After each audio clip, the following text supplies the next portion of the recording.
gente tem procurado andar enxergando este último evangelho, escrito por último pelo apóstolo João, mas que tem uma visão geral. Enquanto que Mateus, ele está apontado para o povo judeu, e Marcos apontado para os romanos, e Lucas apontado para os gregos, João tem uma metralhadora que joga no mundo todo. Então ele pega a realidade do mundo. A palavra mundo aparece no Evangelho 78 vezes. Quer dizer que ele é muito enfático.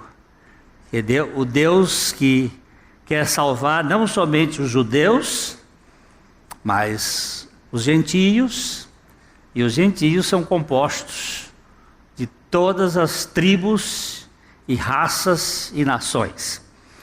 E nós temos andado nos 7 sinais que o Senhor fez até a cruz, e o 8º sinal é depois da cruz, depois da ressurreição.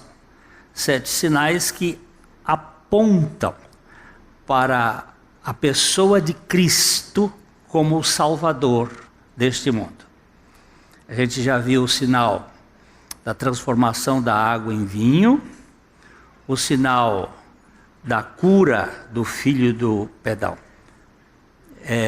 o sinal da cura do filho do régolo, depois o sinal da cura do paralítico de Betesda, vimos o sinal da multiplicação dos pães e o sinal do Senhor acalmar o mar. Cada sinal desse tem um objetivo. Ele está apontando para uma realidade. Depois que Jesus acalma o mar, os judeus começam a olhá-lo, querendo fazer umas observações e perguntas. Aconteceu isto na travessia, quando os discípulos desceram para o mar e Jesus foi para o monte orar, e depois Jesus foi por cima das águas encontrar com os discípulos. Dali começa uma guerra da religião versus evangelho. Os religiosos começam a criar um certo tumulto, e Jesus começa então a falar do projeto de Deus para a redenção do mundo. E nós estamos aqui, Marcos, depois você começa a ler aí, não tem problema a gente voltar a ler do verso 22 até o verso 40. Nós não vamos ficar, só vamos olhar. Eu gosto sempre de fazer uma pequena passagem por cima do texto, para que a gente tenha a lembrança. Eu tenho no meu carro um CD que o Júlio preparou sobre os textos bíblicos, e eu ando nessa cidade e nas viagens ouvindo os textos bíblicos. Muitas vezes eu repito para ouvir outra vez, parece cada coisa nova. Você está ouvindo a Bíblia e aí desperta aquilo, eu nunca tinha visto. É novo. É verdade, a Bíblia ela tem essa característica da novidade. Não é como o jornal que você lê, o jornal de hoje já está velho, mas a Bíblia ela é nova a todo tempo e sai cada coisa interessante. Então a gente lê, não é perda de tempo, é pelo contrário, tem horas que dá vontade de gritar. Eu nunca tinha visto isso, eu nunca tinha enxergado isto, é coisa tão nova, tão... Isso é para o coração de cada um de nós. Então vamos ler, Marcos, por favor. No dia seguinte, a multidão que ficara do outro lado do mar, notou que ali não havia senão um pequeno barco, e que Jesus não embarcara nele com seus discípulos, tendo estes partido sós. Entretanto, outros barquinhos chegaram de Tiberíades, perto do lugar onde comeram o pão, tendo o Senhor dado graças. Quando, pois, viu a multidão que Jesus não estava ali, nem os seus discípulos, tomaram os barcos e partiram para Cafarnaum à sua procura. Um tiquinho aí, para só um tiquinho. Lembra-se que uma das questões, eles agora queriam ter um contato mais próximo de Jesus, depois que eles tiveram seus estômagos satisfeitos. Você sabe que a governabilidade do mundo, segundo Juvenal, um pensador latino, é panis et circes. O mundo pode ser governado com pão e circo e show. Com isso você adverte, como diz um caboclo lá na minha terra, ele diz assim, é só fazer uma festa que adverte a alma. Diverte, ele chama adverte. Pois é, aqui eles estavam querendo espetáculos e shows, né? Aí quando eles viram que Jesus não estava lá, eles foram para Cafarnaum, que era a cidade que ficava dali mais ou menos uns 11 quilômetros em linha reta pelo mar, e eles foram pegar os barquinhos e foram atrás de Jesus. Vamos lá. E tendo-o encontrado no outro lado do mar, lhe perguntaram: Mestre, quando chegaste aqui? Domingo passado nós vimos que essa expressão é assim: Mestre, como foi que o senhor chegou aqui? O senhor não veio de barco, ficou um barquinho lá atrás. O senhor não entrou, como foi que o senhor veio? Era uma indagação deles. Que história é essa? Os seus discípulos vieram de barco, mas o senhor, como foi que chegou aqui? Curiosidades, né? Vamos lá. Respondeu-lhes Jesus: em verdade vos digo, vós me procurais não porque vistes sinais, mas porque comestes dos pães e vos fartastes. Trabalhai, não pela comida que perece, mas pela que subsiste para a vida eterna, a qual o Filho do Homem vos dará, porque Deus, o Pai, o confirmou com o seu selo. Baixa só um pouquinho aqui, dá um apertãozinho nesse vistes. Ó, vocês me procuraram não porque vocês tiveram uma visão real dos sinais. Esse verbo eido, mas porque vocês satisfizeram o estômago de vocês. Vocês comeram o pão e ficaram satisfeitos. Vocês não tiveram a realidade. Nós vamos passar por esses vistes porque eles são interessantes. Vamos continuar. Dirigiram-se, pois, a ele perguntando: que faremos para realizar as obras de Deus? Respondeu-lhes Jesus: a obra de Deus é esta, que creiais naquele que por ele foi enviado. Então lhe disseram eles: que sinal fazes para que o vejamos e creiamos em ti? Vamos apertar no vejamos aqui. Ó, qual é o sinal que o senhor quer que a gente perceba? Que sinal é esse que o senhor quer que a gente enxergue e para que a gente creia? Vamos continuar. Quais são os teus feitos? Nossos pais comeram o maná no deserto, como está escrito: deu-lhes a comer pão do céu.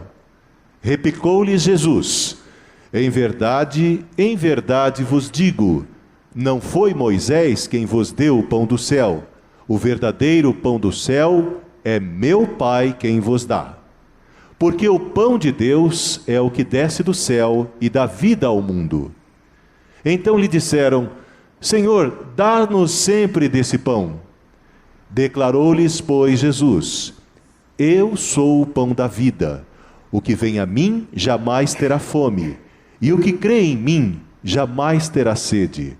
Porém, eu já vos disse que, embora me tenhais visto, não credes. O verbo agora é outro. O verbo oral. Vocês me enxergaram, mas vocês não me viram.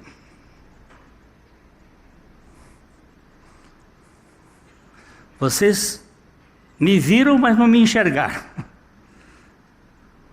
Vocês não perceberam. Hoje nós tivemos o quarteto cantando, eu tive que anotar. Porque quando eles cantavam, houve um momento ali que meu Deus falou comigo. Nesse momento aqui, ó.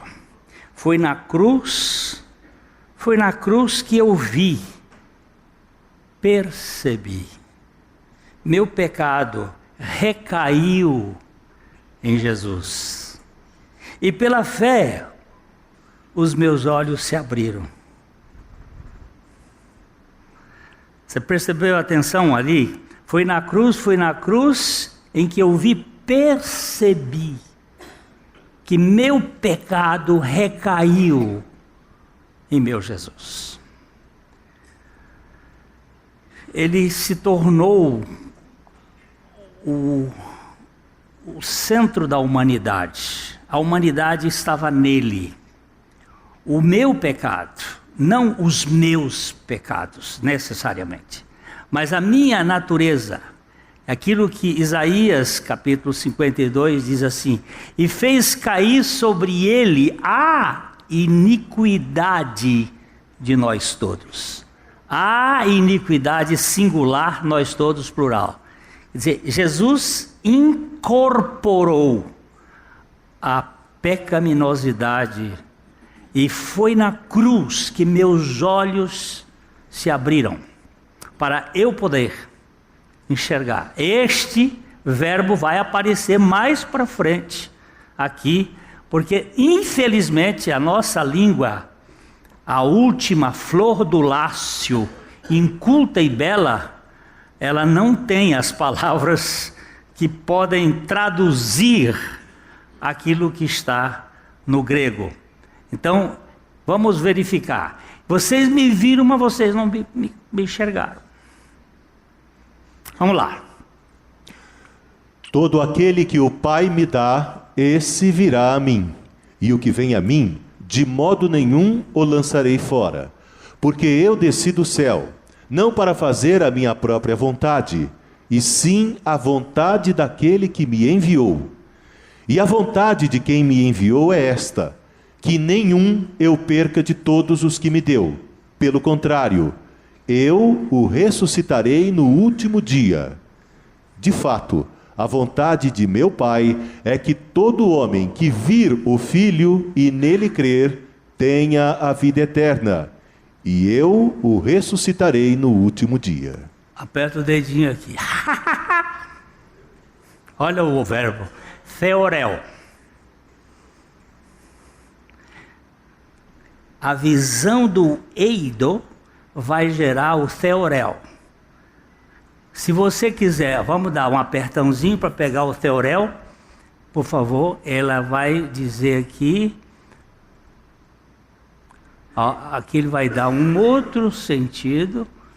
Ele vai dizer assim: theorel é ser, ver, observar, olhar atentamente, ter uma visão de examinar, ver mentalmente, considerar, perceber com os olhos, desfrutar da presença de alguém, discernir, distinguir, perceber a realidade espiritual. Que oral não dá, que blepo não dá, que eido não dá, que só theorel dá. Aquele que vira o Pai, os olhos se abrem para nós enxergarmos a realidade da pessoa bendita do nosso Salvador. Aí você cai o queixo. Por isso que Paulo diz assim: admira-me que tão depressa estejais passando daquele que vos chamou à sua eterna glória para um outro evangelho? Como é que você nunca enxergou a realidade do Senhor? Então, vamos lá. Esse é parando aqui no versículo, até o 40, e a gente vai agora tentar ver algumas coisas. Foi na cruz que meus olhos se abriram. A obra de Deus é a fé. Vamos para o versículo 29. O verso 29. Respondeu-lhes Jesus: a obra de Deus é esta, que creiais naquele que por ele foi enviado. A obra de Deus. Você quer fazer a obra de Deus? Quero. Então a obra de Deus é que creia. Que creia em Jesus. Que creia em Jesus. Deus nos dá a fé. A fé é um dom de Deus. Hoje nós trabalhamos de manhã sobre arrependimento e fé, que são dádivas divinas, que nós temos que desenvolver.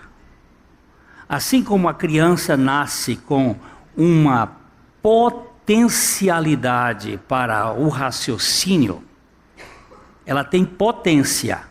E aí vai se atualizando essa potência com o conhecimento, com as informações, ela vai desenvolvendo isto.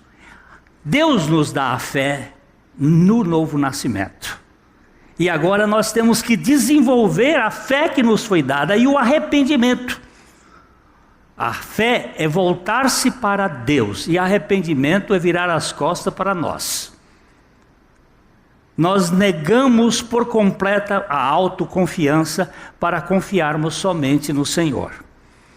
Deus nos dá a fé para trabalharmos com essa fé que Ele nos deu para a sua glória.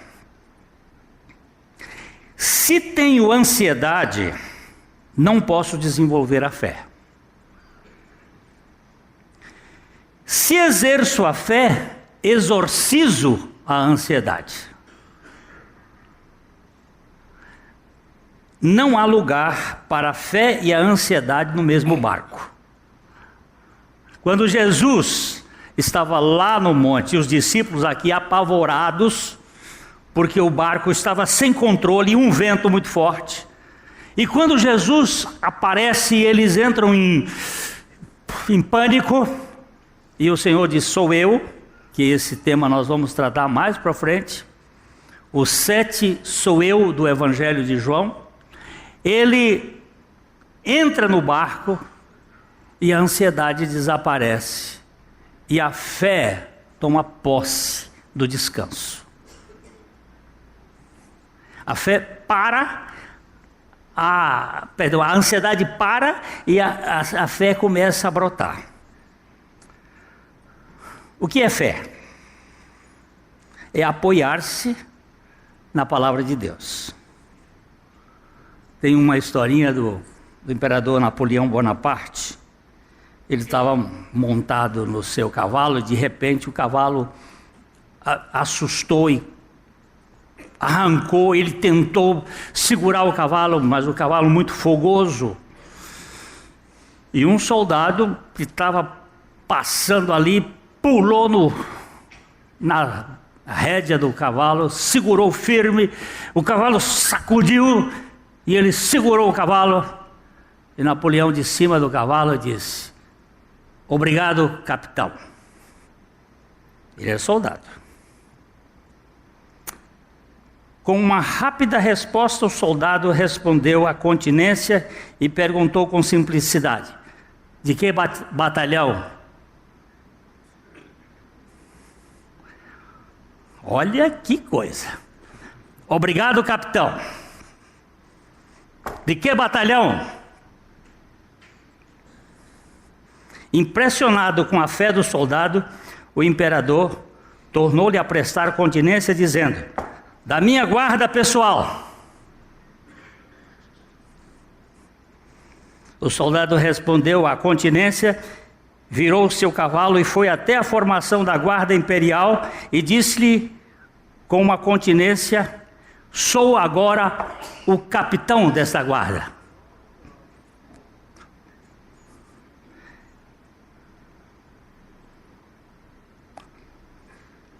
Retribuindo a continência, o oficial perguntou: por ordem de quem?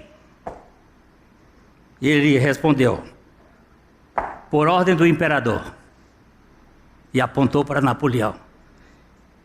E assumiu a nova posição. Foi simplesmente uma palavra. O Napoleão ficou rendido pela sua palavra. Obrigado, capitão. De que batalhão? Da minha guarda pessoal. Ele virou o cavalo, ele disse assim: sou o novo capitão dessa guarda. Por ordem de quem? Do imperador. E assumiu seu capitão da guarda. Agora, meu amigo, você tem o general, o chefe do mundo, o marechal do mundo, dizendo que ele morreu uma morte que não era dele, que era sua. E você diz assim: e agora o que eu faço? O que é fé? Quando ele diz que eu estou crucificado com Cristo, eu bato continência e digo: amém. A fé é crer na palavra. Não é um sentimento. Não é um entendimento. Não é alguma coisa que você vai fazer. É aquilo que você se apoia. Porque Deus amou o mundo que deu para...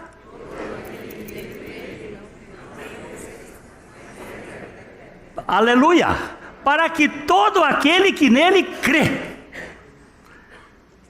Não é para que todo aquele que entender. Não é para que todo aquele que sentir. Não é para todo aquele que puder interpretar. É para que todo aquele que nele crê não pereça. Paulo estava na prisão em Filipos. Lembram-se? Atos 16, 31. Ele estava na prisão em Filipos. Depois de ter feito um bem para uma moça que estava possessa de um espírito maligno. Ela tinha um espírito de adivinhação e rendia lucros para os seus donos.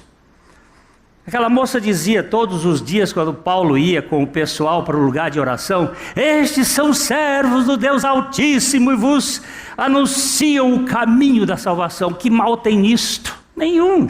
Uma propaganda de graça. Na televisão, na rádio, de graça. Esses são servos. Um dia Paulo percebeu que isso não vinha de Deus e disse: a espírito, saia dessa moça. E o espírito maligno da adivinhação caiu fora. E ele levou uma surra, porque mexeu no bolso daqueles donos daquele evento de adivinhação. Foi preso, levou uma surra. Ele e Silas estavam lá na cadeia, meia-noite, cantando louvores, um dueto espetacular, porque todos os outros presos estavam escutando. Eles deviam ser muito afinados, igual o quarteto aqui, tão gostoso. Eles estavam cantando à meia-noite, e de repente o Senhor vai lá e sacode aquele negócio, abre as portas do carro, solta os presos, e o carcereiro, apavorado, pega uma espada, busca uma luz, e Paulo disse: sossega, rapaz, não precisa se matar não. E ele faz a pergunta: que devo fazer para ser salvo? O verso 30. Depois, trazendo-os para fora, disse: Senhores, que devo fazer para que seja salvo? qual é o trabalho? O que eu devo fazer para ser salvo? O que eu devo fazer para ser salvo? E Paulo responde. Responderam-lhe: crê no Senhor Jesus e serás salvo, tu e tua casa. A obra de Deus é crer. Crê no Senhor Jesus e serás salvo, tu e a tua casa.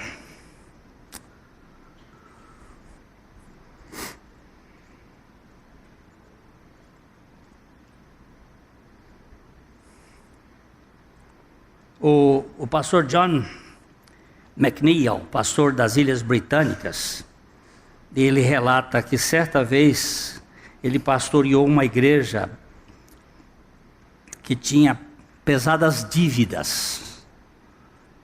E isso o preocupava muito.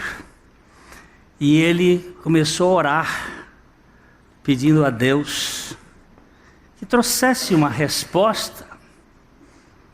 E certo dia, um estranho foi ao seu escritório e disse que tinha tido conhecimento da dívida da igreja e ofereceu ajuda ao pastor. E lhe entregou, quando ele saiu do escritório, ele entregou um cheque em branco, sem assinatura, e disse para o pastor: veja quanto é o tamanho da dívida, e quando eu voltar, eu vou fazer uns negócios, eu assino. O pastor não podia crer do que acabara de ouvir. Depois que o desconhecido partiu, ele começou a racionalizar. Isso não pode ser verdade. Isso é impossível. Será que esse homem entende que a nossa dívida chega a milhares de libras? Duvido que pagasse tudo se soubesse o total. Mas ele me mandou colocar o valor completo.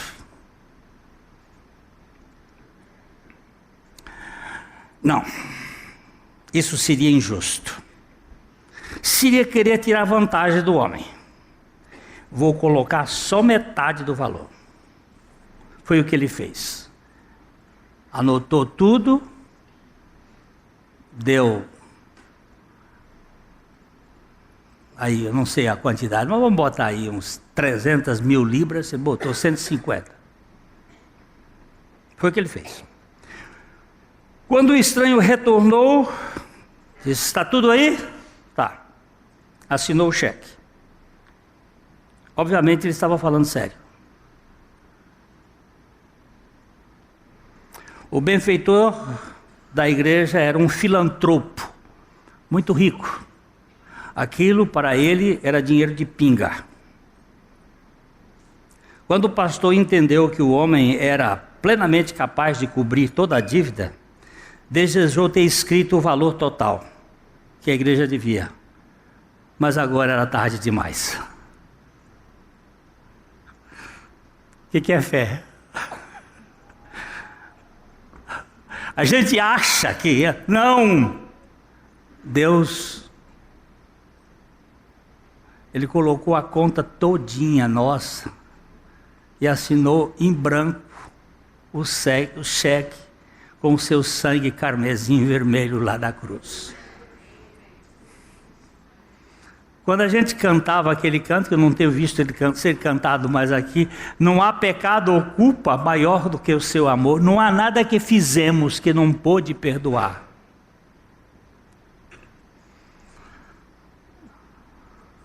Não tem. O que é fé? É você se apropriar daquilo que Cristo disse que faria.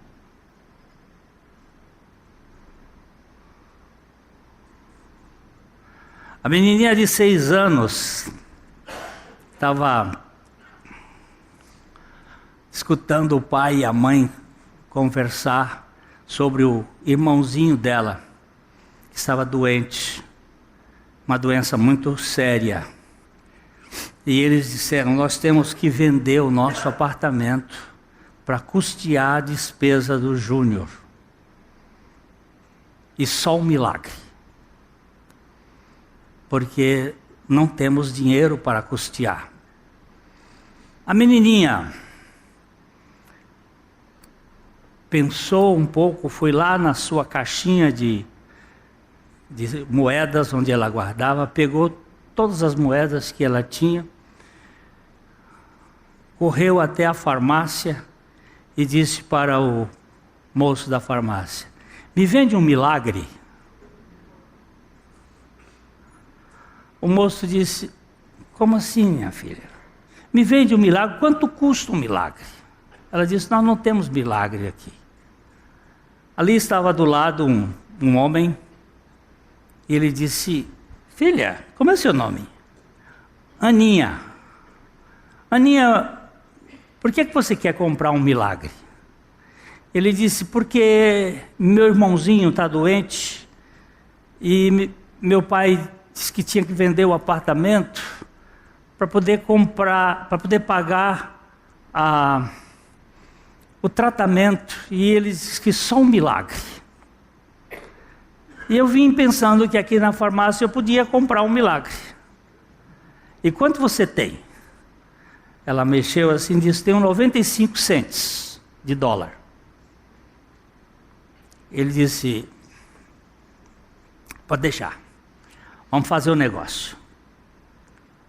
Ele era um médico pediatra, especializado naquela enfermidade, que fez a cirurgia e a criança ficou boa. No dia do pagamento, o pai disse: e aí, doutor, quanto eu devo lhe pagar?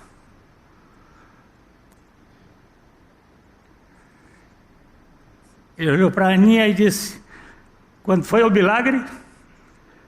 95 cents. Está pago. Por causa de uma fezinha de uma criança que resolve comprar um milagre. Eu às vezes fico pensando como é que a gente tem vivido sobrecarregado com ansiedade, tentando resolver os problemas e não crê. Obrigado, capitão. Mas de que batalhão eu sou agora, capitão? Do batalhão da fé.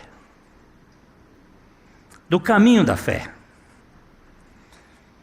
Eu gosto muito deste Salmo 2, versículo 12. Esse texto me chama muita atenção. Salmo 2, versículo 12.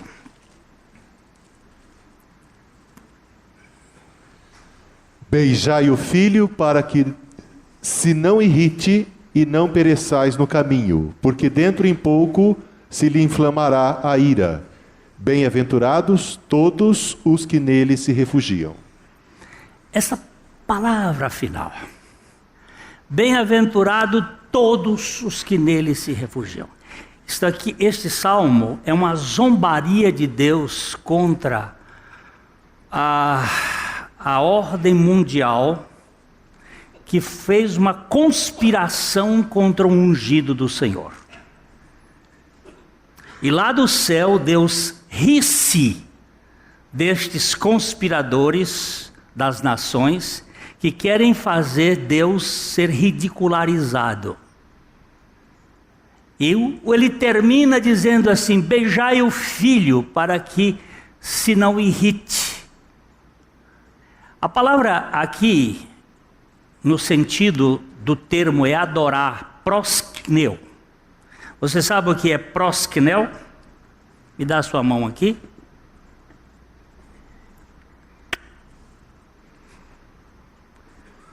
Abaixar e curvar e beijar a mão. É o lamber do cachorro na mão do dono.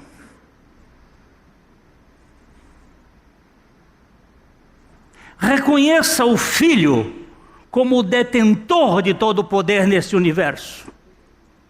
Reconheça o Filho como aquele que tem o poder de administrar todas as coisas. Beijai o Filho, para que não se irrite. Não pereçais no caminho, porque dentro em pouco se lhe inflamará a ira. O dia da ira do Senhor virá. Mas bem-aventurado são todos os que nele se refugiam. Agora, caça o dedo aqui nessa palavra, refugiar. Eu fosse traduzir, traduziria um pouquinho diferente, mas respeito.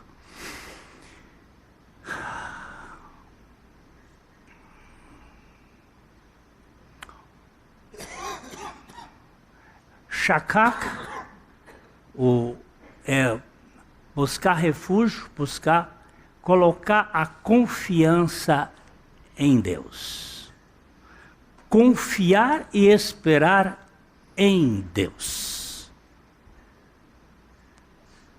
Buscar a confiança nele. Tirar a autoconfiança e confiar no Senhor. Isso é refúgio. Isso é proteção. Isso é segurança. Onde você está confiando? No dinheiro? No conhecimento? No poder? Nos amigos? Bem-aventurados são aqueles que confiam no Senhor, que se refugiam no Senhor.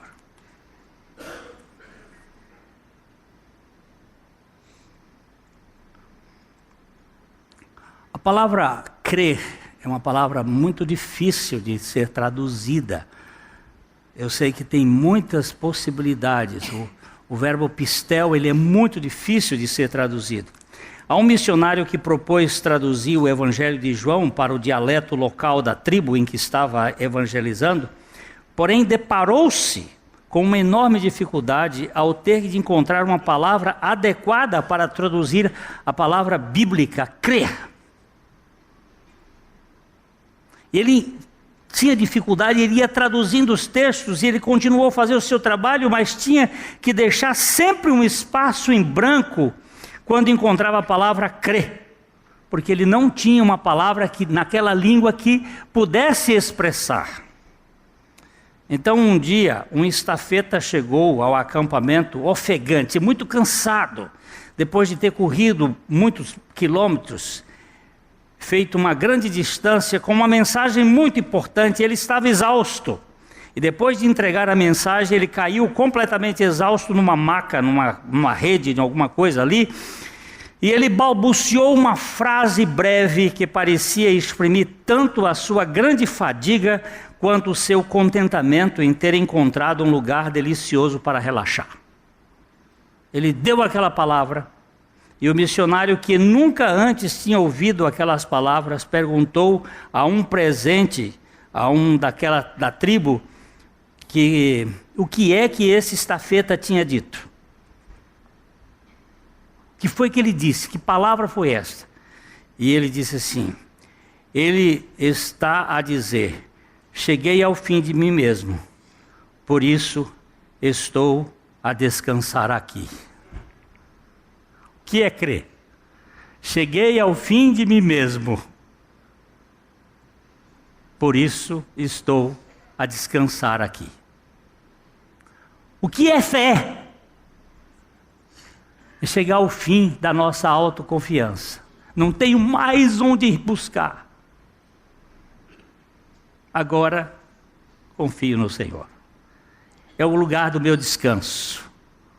É onde eu vou encontrar descanso. Nós vivemos exaustos, porque nós carregamos o mundo nas nossas costas. Queremos resolver os problemas. E aí você chega no final do dia, cansado, exausto.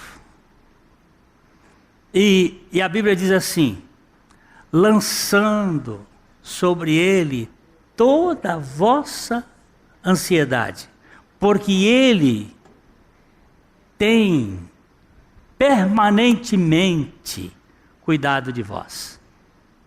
Não é que ele teve cuidado de vós, não é que ele terá cuidado de vós, mas é que ele está tendo cuidado de vós, permanentemente. Um cuidado de nos guardar no meio das lutas, das dificuldades. Quando nós sofremos o acidente em 78, eu estava dentro de uma rural, o Willis, indo para o Piauí, cheio de coisas. E dentro dessa rural tinha um sobrinho, que hoje é desembargador, a esposa dele, o irmão dela, que hoje está na glória, a minha esposa, o meu filho, a minha filhinha, minha esposa grávida, 2 meninas que trabalhavam conosco e eu.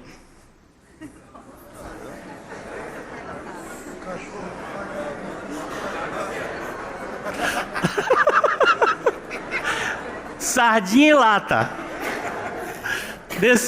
Nesse carro tava um negócio. Em cima tinha bagagem, tinha planta, tinha coisa de nordestino que vai levando para lá. Depois de Brasília, 100 quilômetros depois de Brasília, o pneu fura, uma chuvinha e o carro rodopia. Por causa, ele estava desequilibrado, rodopiou, virou, bateu na viseira e tombou 3 vezes. E o Léo era pequenininho, ele tinha 1 ano e pouco. Do lado, a minha menina de colo e grávida, porque lá em casa era São Bento. Era um fora, outro dentro e outro no pensamento.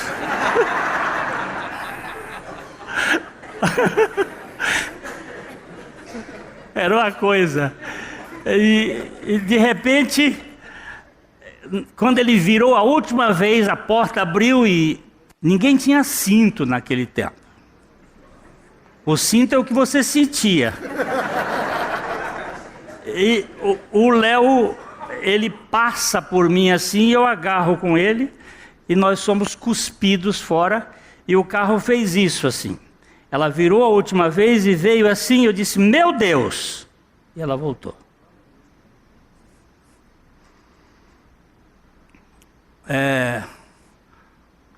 Houve um que ficou ferido assim. A minha esposa teve uma batida aqui nas costas, que ela até hoje sofre com aquilo, mas nada sério. E eu contei para um amigo meu essa história. Eu disse, como Deus nos preservou naquele acidente. E ele disse assim, e onde estava Deus que não permitiu que o seu pneu estourasse? Eu disse, ô incrédulo do inferno. É no meio da tribulação, é no meio da tentação, é no meio das lutas que a presença de Deus se manifesta. Não é só quando Ele tira os problemas, quando Ele nos livra dos problemas. É quando nós enfrentamos os problemas. Muitas vezes nós somos livres deles, sim. Mas eu prefiro entender que é na luta, é na fornalha 7 vezes aquecida, com Sadraque, Mesaque e Abdenego ali dentro, que o Senhor disse assim, eu fico com vocês aqui. É o Senhor com o Jonas na barriga do peixe. É o Senhor com Saulo na cadeia. É o Senhor no meio da tribulação. Não pense em sair da tribulação. Ponha os seus olhos, porque a obra de Deus é esta, que creais naquele que por Ele foi enviado. Não é o que eu sinto, não é o que eu entendo, é o que eu creio. O que é a fé? A palavra, vou repetir aqui, cheguei ao fim de mim mesmo, por isso estou a descansar aqui. Senhor, nos teus braços eu descanso.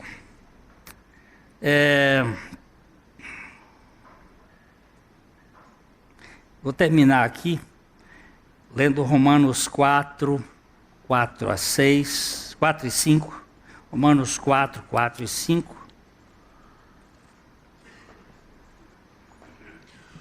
Ora, ao que trabalha, o salário não é considerado como favor, e sim como dívida. Mas ao que não trabalha, porém crê naquele que justifica o ímpio, a sua fé lhe é atribuída como justiça. Vamos olhar. O que o trabalhador tem no final do mês? O salário é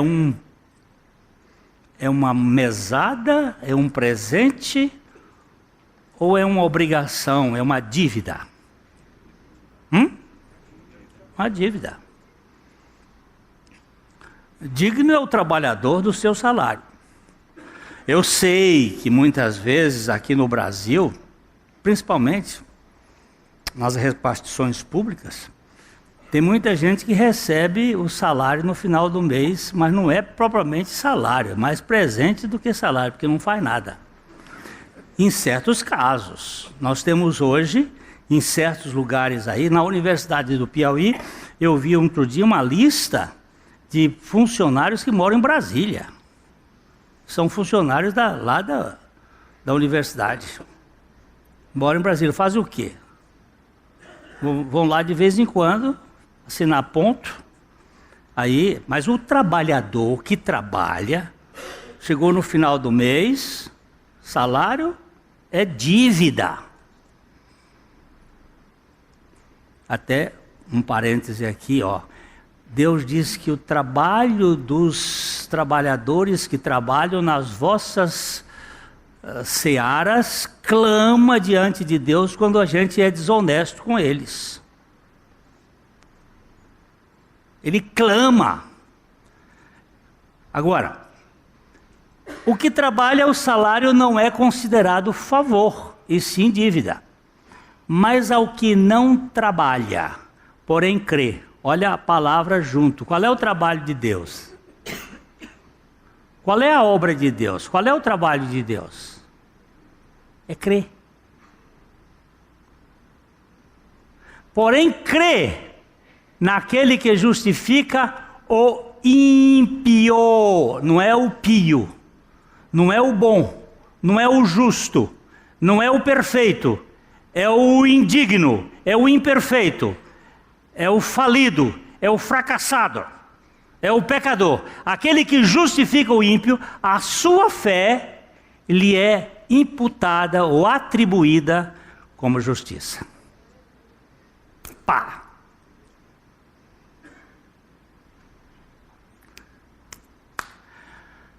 Hoje de manhã nós estávamos aqui falando porque no grupo dos 50 que tivemos reunião ontem lá na chácara da colina, uma das coisas que foi levantada ali, um assunto, foi que tem uma irmã na nossa igreja que faz sempre nos cursos de criar filhos à maneira de Deus, ela na última semana, são 16 semanas, né? Na última semana ela faz uma pergunta para todos aqueles que vão ali, se você morresse hoje e fosse para o céu, e chegasse lá o anjo da porta, o anjo que abre a porta, vai dizer assim: André, por que você quer entrar aqui no céu? Por que você quer entrar aqui no céu? O que você ia dizer para ele?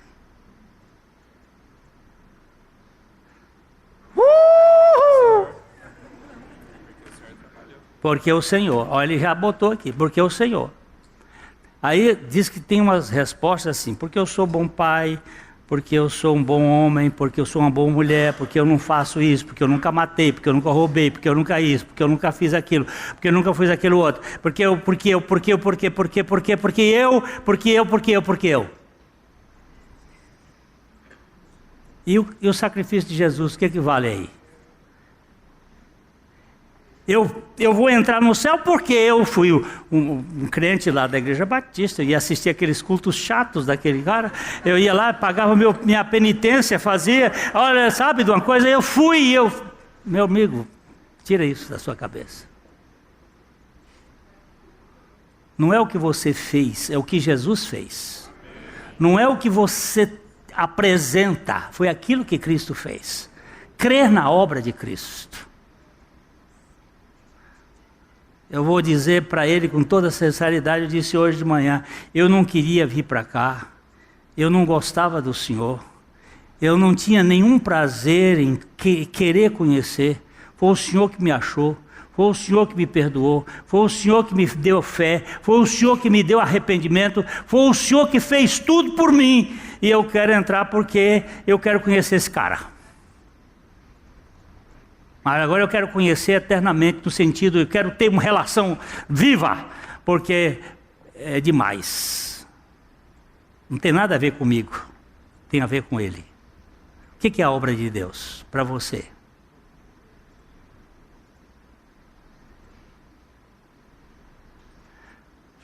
Deixa eu ver se tem mais uma coisinha aqui antes de ir embora.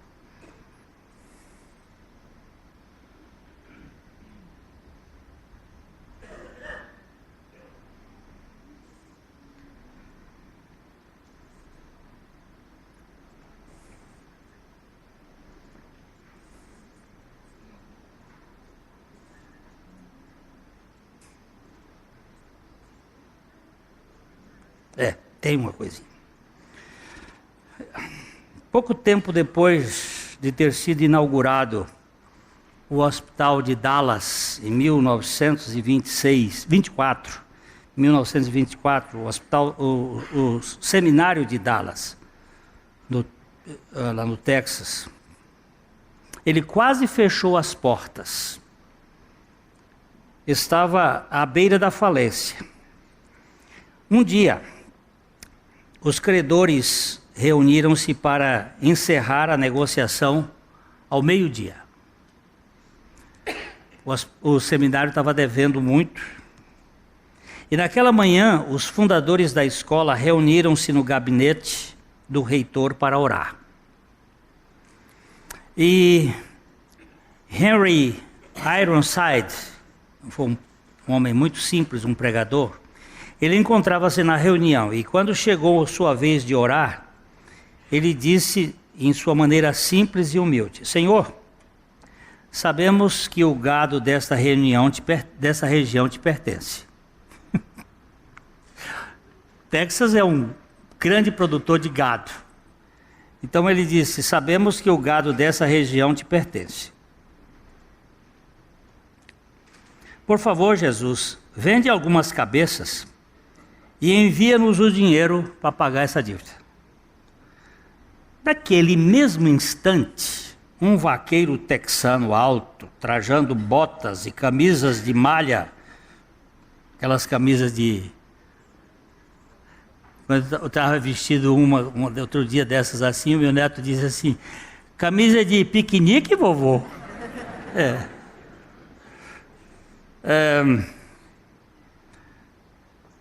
Onde é que está? Alto, de botas e camisa de malha, entrou no escritório e disse à secretária: bom dia, eu acabo de vender uma boiada aqui em Fort Worth. Pretendia usar esse dinheiro para fechar alguns negócios, mas não está dando certo. Eu estou percebendo que Deus deseja que esse dinheiro seja usado no seminário. Não sei se vocês estão precisando, mas aqui está o cheque. A secretária pegou o cheque e, sabendo do que estava acontecendo, correu decisivamente à sala do gabinete do presidente, bateu a porta e o Dr. Larry Sperry Schaefer, fundador e presidente da escola, abriu e ela disse: olha, aqui chegou esse cheque. Ao olhar para a quantia, ele ficou muito emocionado e viu que era exatamente o valor da dívida. Então percebeu o que o nome do cheque era de um fazendeiro da região muito rico. E virando-se para Ironside, disse: Harry, Deus vendeu o gado. Eu quero chamar a atenção aqui é que o Ironside orou minutos antes. A oração foi preparada por Deus no coração dele. E ele já tinha vendido o gado anteriormente. Nós achamos que é a nossa oração que vai mudar Deus. Não, é Deus que vai mudar a nossa oração e vai fazer com que nós dependamos do Senhor. É tão precioso esse negócio da fé, porque é um terreno que não tem que ordenar Deus. Tem uma turma hoje aqui que fica assim, ordena, decreta, faz uma série de coisas, fazem umas reuniões por aí, vão para os jejuns de 7 dias, de 15 dias, de 21 dias, jejum de Daniel, nem não sei mais quem, é um tempo olha, gente. E Jesus disse: olha, o negócio é mais simples do que vocês pensam, mas é tão difícil que é aquele negócio.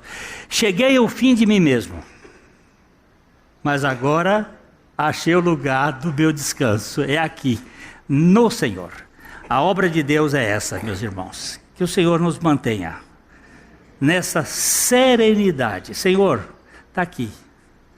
Aqui. Eu tenho uma série de outras historinhas aqui que ajudariam, mas não precisa mais. Só para você saber que Ele é o Deus dos detalhes. No dinheiro, na saúde, nos problemas familiares. Tem um aqui. Eu lembrei dessa. A senhora aqui de Brasília, bem aqui, pertinho. Ela...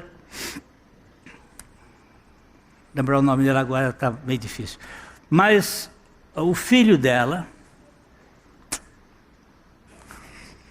eu tenho que pegar um detalhe, espera aí, espera só um tiquinho, vocês não estão com muita pressa não, que o Fantástico não tem coisa tão boa quanto o Evangelho. Não tem tanta coisa boa como o Evangelho não.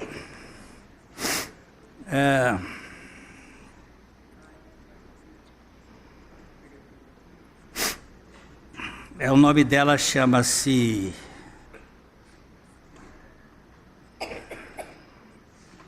Renê Maria de Oliveira. Ela diz assim: certo dia, um dos nossos filhos desapareceu. Apenas o seu carro foi achado. Mas mesmo em meio a essa grande dor, eu pude louvar e glorificar ao Senhor, o Deus que tem todo o poder. Precisei ficar confiante para enfrentar sozinha essa situação, uma vez que meu esposo estava muito doente e eu não queria deprimir os meus outros filhos. Todavia, um dia eu não aguentei mais e eu chorei tanto que quase desmaiei. Buscando forças em Deus, eu abri a Bíblia ao acaso e bati os olhos em Jeremias 31, 16 e 17. Assim diz o Senhor: reprime a tua voz de choro e das lágrimas dos teus olhos, porque há galardão para o teu trabalho, diz o Senhor. E eles voltarão da terra do inimigo, e há esperança para o teu futuro, diz o Senhor, pois teus filhos voltarão para os seus termos. Isso Deus falando com Israel. E ela disse: eu tomei esta palavra para mim. Pela fé apropriei-me desse texto bíblico como sendo uma promessa de Deus para mim e para o milagre na minha vida. Dias depois, quando levei meu esposo a Brasília para fazer alguns exames, encontrei meu filho, convertido e batizado. O Senhor o havia arrancado das mãos do inimigo para testemunhar que Ele é o Deus vivo, que faz milagres, inclusive nos dá a fé. Esse Deus continua salvando menino, curando gente, mexendo em economia e fazendo. A obra de Deus é que criais. Ok? A Livraria PIB Londrina procura selecionar cuidadosamente seus títulos e autores a fim de oferecer um conteúdo alinhado com o Evangelho de Jesus Cristo. Bíblias, livros de teologia, devocionais, literatura infantil, biografias, comentários bíblicos e muito mais. Dispomos também de um acervo de CDs e DVDs das mais de 5.000 mensagens ministradas na Primeira Igreja Batista em Londrina. Visite a Livraria PIB Londrina e conheça ainda mais. Livraria PIB Londrina, de segunda a sexta, das 13h30 às 18 horas. Endereço na Avenida Paraná, 76A, próximo ao Calçadão, bem no centro de Londrina. Ligue para 3372-8921 ou acesse o site www.livrariapiblondrina.com.br.